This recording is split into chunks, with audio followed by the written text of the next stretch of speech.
আইপিএলে মুস্তাফিজের কাটারে নাস্তানাবুদ প্রতিপক্ষ ব্যারারা ফোনে বড় ভাইয়ের কাছ থেকে শরীফুল নিচ্ছেন দীক্ষা।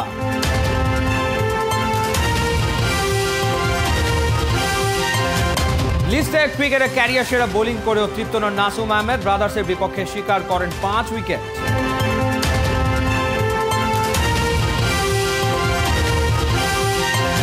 টি-20 বিশ্বকাপে নেওয়া হবে কিনা সাফ জানতে চাইলেন বিরাট কোহলি, তার ভূমিকায় পরিবর্তন হতে পারে ভারতের গণমাধ্যমের দাবি।